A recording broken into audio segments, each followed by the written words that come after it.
think I'm live. Good morning, everybody, and thank you for joining me today. So first, I want to start with discussing about some housemaid rules or tips, because I have been telling you about rent in the U.S. being one of the most expensive thing that you will have to allocate your money for.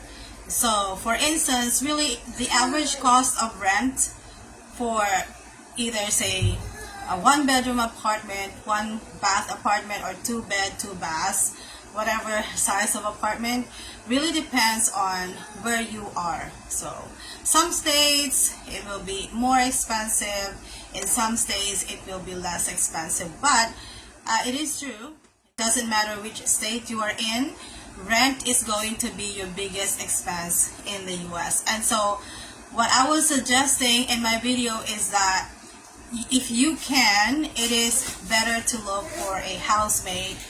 In the US, they don't call it housemaid, they just call it roommate, so whatever, but that's the thing. You can share the rent and the other expenses there. And so in today's video, that's what I will talk about first, and after that topic, I'm going to answer your questions if you have any. So some of the things that I will tell you about sharing the apartment with a housemate would be based on my experience, our experiences. So for those who did not know, I lived in Orlando, Florida for 5 years. I was teaching there on J1 visa. So let me first talk about taking care of the bills. So this is the usual requirement. They would ask you for the first month deposit.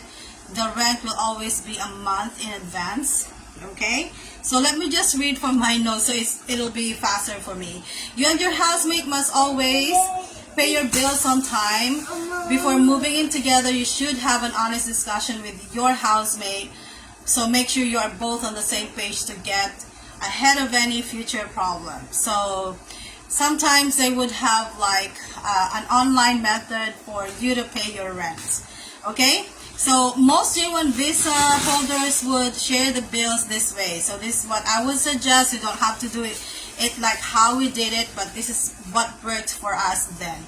Because in Florida, for EPI, we were the first batch of J1 teachers there. So when you are sharing the house or the apartment with somebody, it could be another family, the division of the rent is usually per room.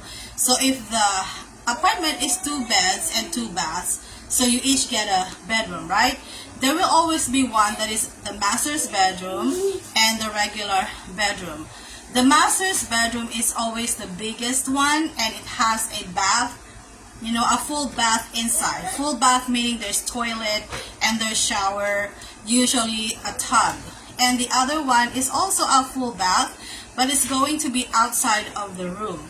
So that is why in practice, whoever is using the master's bedroom usually pays a little bit more. Like for instance, $50 more than the ones that's using the smaller bedroom. But you can agree on something else if you don't like that arrangement, right?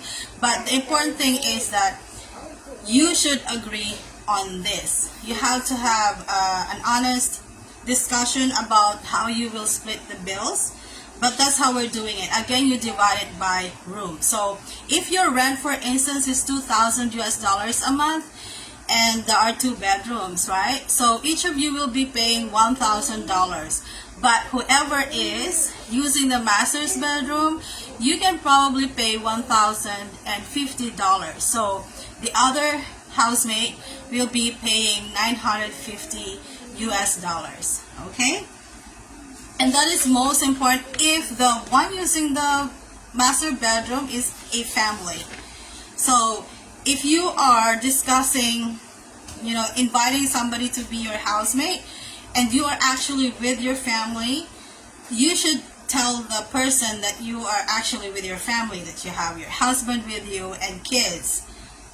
Say if there's more than one child, right? Because some people would not like to share a house with a family. And so therefore it is important that you are being honest how many occupants, how many you are sharing the house with. Okay, so that's per bedroom. So in the US, there is a limit to how many adults can stay in an apartment. Unlike in the Philippines, one house and then there's so many people staying there, right? The usual practice is that if there are 2 bedrooms in an apartment, then up to 4 adults can share the apartment. So 2 adults per room. So if you are single and if you want to save even more, then you can invite somebody else to share the room with you, another single person. And so therefore, you are now sharing between the 2 of you your part in the rent. So earlier in my example, if the rent is $2,000 per month and you are using, say, the master's bedroom, so you're paying more, right? $1,050. And if you invited a roommate with you, then you will split the $1,050 between the 2 of you. So that's what my friends were doing, and so therefore they're saving a lot of money. So that's splitting the rent. Now how about the utilities like water bills, electricity? So the division will now be per head, right? It's going to be per head. So if there are 3 people in the apartment, then whatever is the bill for the electricity, if it's $200, then divide by 3. What if you have kids with you? So kids also use electricity, they also use water, right? But in our practice, because this is a cultural thing, I think, if the child is a minor, say a toddler like my son, so we would not be counting that child in the splitting of the utility bill. But if the child is like school age, say middle school, then you would count that in the splitting of the bill. So if you're staying in a house or apartment with your family, yourself, your husband, and say you have a high school student living with you, then the 3 of you will share the cost of the utility. So dividing by 3, right? So that's why I'm saying if there's more of you coming to the US, obviously it'll be more expensive. The same thing is true for the other things like water bill. There's also the internet. You divide it by the number of heads. Okay, so anyway, it will still be a lot of savings if you are sharing the apartment with a housemate. In most cases, actually, the rent already includes the water bill, if I remember it. But you know, the garbage, sometimes it's already included in the rent. If it is not, then again, you have to discuss that with your housemate. So that's splitting the bill. Another thing is, because you know, I'm sharing this with you because I get a lot of questions from teachers who are already there. They're kind of like having disagreement on how to do things in the house, because I think the problem started with not talking about things beforehand. Before agreeing to share the house or the apartment with anybody, a discussion like this is necessary. Do not assume that things will go into place without you talking about it, okay? That's not good. So that is why I think it is, like for my case, I was lucky to have housemates that were really nice. So it was a good experience for me and my family, but for others, the experience was not good.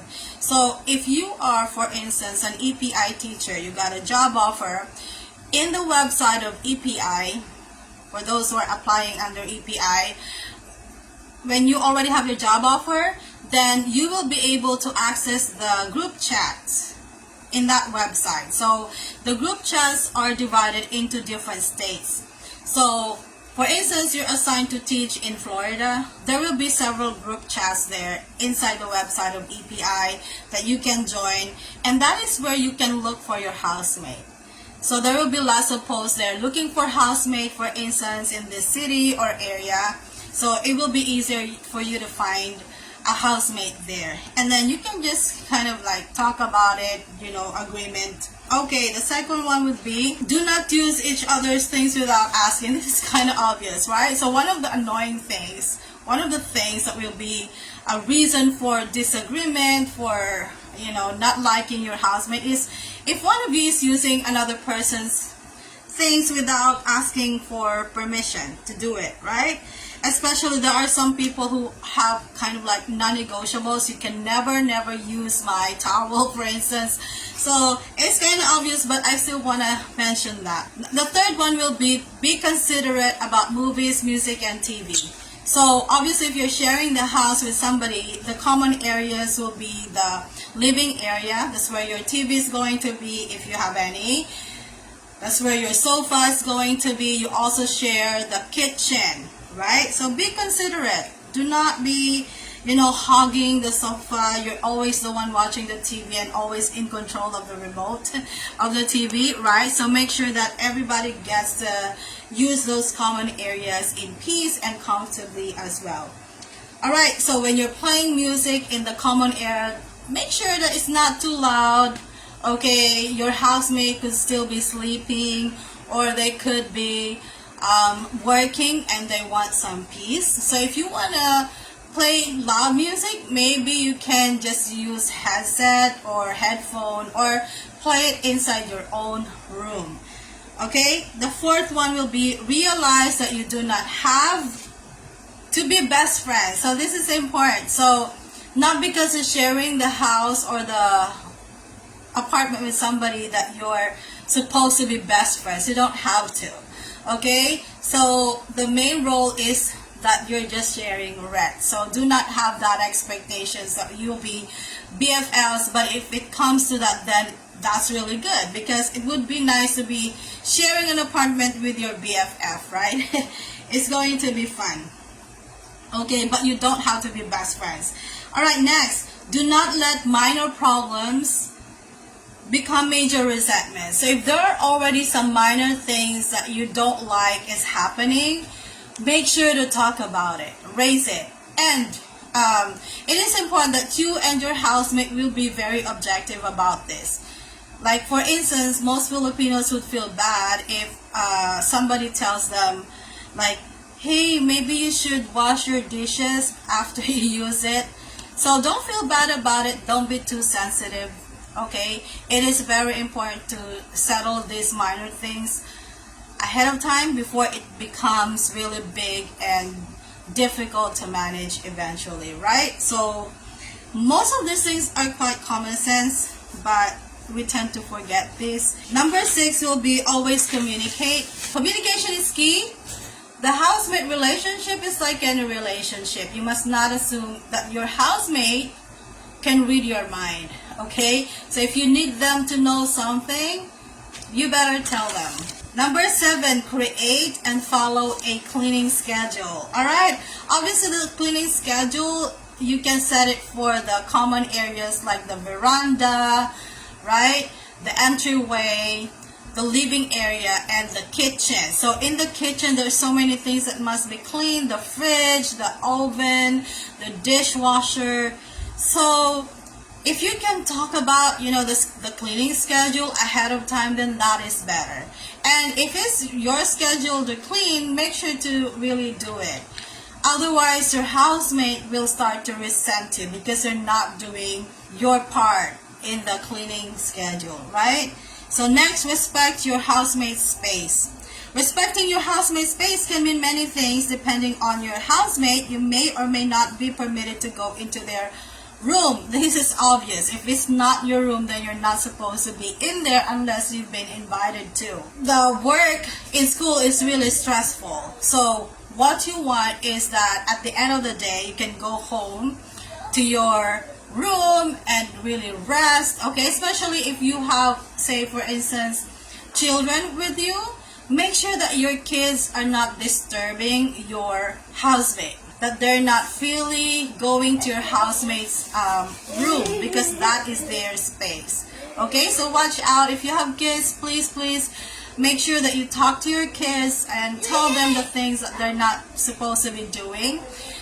in respect to your housemate. Next, remember, this is number 9. Remember that pets are the owner's responsibility. Most J1 teachers would not have pets anyway, but just so you know, if you have pets, it would mean that you have to pay extra. So, for instance, the rent, if you're just one person and you're renting one apartment, you're not sharing it with anybody. So, if the rent, for instance, is $1,000 US for a studio type, if you have a pet, like a dog or a cat, it will be an extra charge, depending on what kind of pet you bring. And, you know, also if it's like a dog, there are big dogs, right? You may have to add, say, $250 more in addition to the regular rent of $1,000 US. That's just an example. Clean up your own mess. Did you eat your snacks in the living area? Make sure to clean up after yourself, right? Did you have your meal? You use plates and spoons and all. Don't just leave them on the sink, okay? Clean right after. Okay, do not eat your housemate's food in the fridge. So in the fridge, obviously you can split the storage area there. So obviously if your housemate has food in there, don't feel free eating them. It will be annoying. And what if that's their only food, that they're waiting for the next salary to buy the food, right? And then you ate it. So if you have kids, again, if you have kids, tell your children. Some people, they would have like a fund to buy, you know, dishwashing liquid or paste. You don't have to do that. I actually highly suggest for you to have separate things for this ones. Do not share utensils, do not share dishwashing paste. Have your own. It's easier that way. Some of the friends that I know, they kind of have like a budget. So they share every payday, say for instance $20, and then they would go shopping for supplies or groceries. It works for them. It may not work for you. So really it depends. But my suggestion is, if you're coming with your family, just have your separate things for this. For groceries, for dishwashing liquids and other things like tissue paper, kitchen towels, right? It's easier so that you will not be like resenting, oh, it's your turn to cook, why you're not cooking, or you're only cooking this kind of food. I suggest that you have your own groceries, okay? Because the dietary needs of your family and your housemate could be different. And so it's the easiest way is to not share groceries, not to share food. Next, do not gossip. Please do not gossip, okay? I'm sure there are things that you will not like about your housemate, but that's your housemate, and you are benefiting from having that housemate with you. Because of that housemate, you're able to cut costs on your monthly expenses, especially on the rent and utility bills. So if there are things that you notice about your housemate, it's none of your business, okay? And you also don't have any business talking about that with your friends, you know, with other people. And the community of foreign teachers there, especially if you have the same business sponsors, it's really small, okay? Mind your own business and do not judge. Next, do not be overly sensitive. So like I told you earlier, if you notice something and you don't like it, say your housemate is being, you know, disorderly, being loud, tell that to your housemate. But if your housemate does that and tells you, hey, can you not be too loud, for something like that, don't be too sensitive. Don't take it too personally. Think about, why did she or he say that to you? It's probably true, right? So on your end, make some changes, okay? Okay, next thing, I think this is important. So your housemates, right? Like I said, you don't have to be best friends. So it's possible that your housemate has his or her own sets of friends and maybe even relatives, and you do as well. So do not expect your housemate to hang out or disappear when you have guests. Suppose your friends are coming in. Do not expect, do not require your housemate to leave the apartment just because you have guests. Okay? Remember that your housemate is splitting the bills with you. Okay? So they have every right to stay there whenever they want to, however they want, however long they want. So if you have your own guests, do not expect them to leave. Do not require them to leave. Okay? They should still be able to do whatever they want freely. Of course, within bounds. The main thing is the golden rule: don't do unto others what you don't want others to do unto you.